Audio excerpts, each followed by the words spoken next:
محترم جناب عتیق احمد محمد اسماعیل جی USA خادم شیخ الاسلام بقول آپ کے مولانا حسین احمد مدنی. پہلی تو بات آپ نے یہ فرمائی کہ مولانا شاہ تراب الحق صاحب کو میری طرف سے سلام ہو. بہت بہت شکریہ آپ کے سلام کا. وعلیکم السلام. آپ نے پوچھا کہ آپ لوگ بدعت کیوں کرتے ہیں. اللہ تعالیٰ سے مانگیں، وہ غنی ہے اور رحمان ہے اور صمد ہے. بہت شاندار آپ نے مشورہ دیا.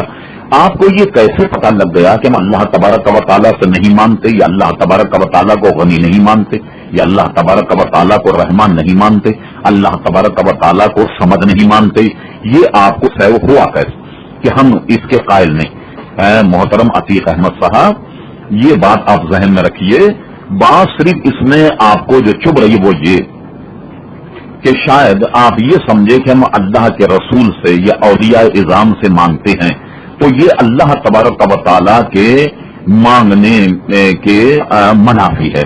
یعنی یہ کہ آپ اللہ تعالیٰ سے نہیں مانگتے.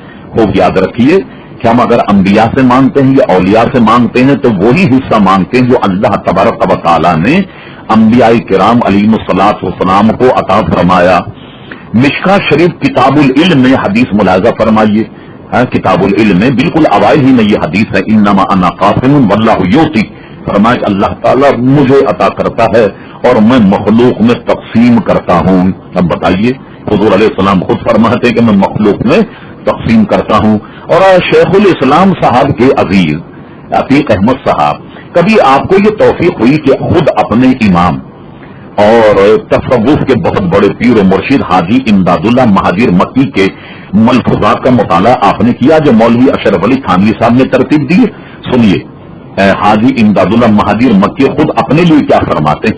وہ اپنے ملفوظات میں فرماتے ہیں کہ فقیر کی زندگی میں جو فیض فقیر سے ملتا تھا وہی فیض فقیر کے مرنے کے بعد فقیر کی قبر سے بھی ملے گا.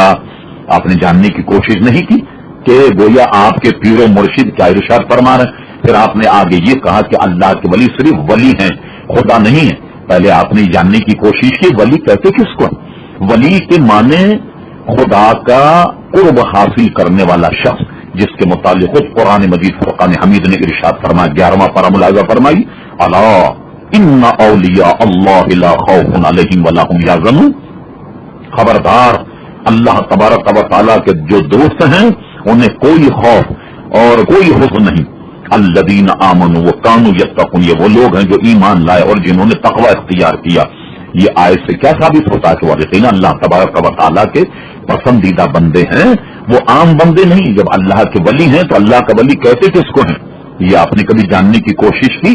اللہ اکبر. پھر آپ نے کہتے ہیں نا کہ ایک سرزوری آپ نے یہ کی کہ صرف اور صرف ایاک نعبد و ایاک نستعین پر عمل کرنا چاہیے. مجھے حیرت ہے کہ آپ نے سورہ فاتحہ کی ایک آیت تو تلاوت کر لی، آگے تلاوت کی اللہ تعالیٰ نے آپ کو توفیق نہیں دی. فرمائیے اس کے بعد کیا ہے؟ میں پڑھ کے بتاتا ہوں اگر آپ بھول گئے ہوں.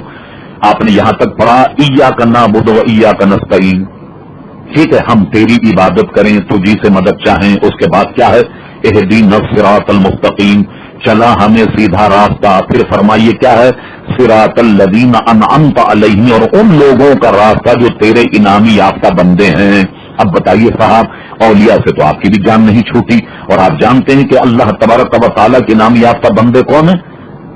اب یہ دیکھ لیا، من النبیین والصدیقین والشہداء والصالحین وحسن اولئک رفیقا. تو انعام یافتہ بندے کون سے ہیں؟ وہ نبی ہیں، وہ صدیق ہیں، وہ شہید ہیں، وہ صالحین ہیں.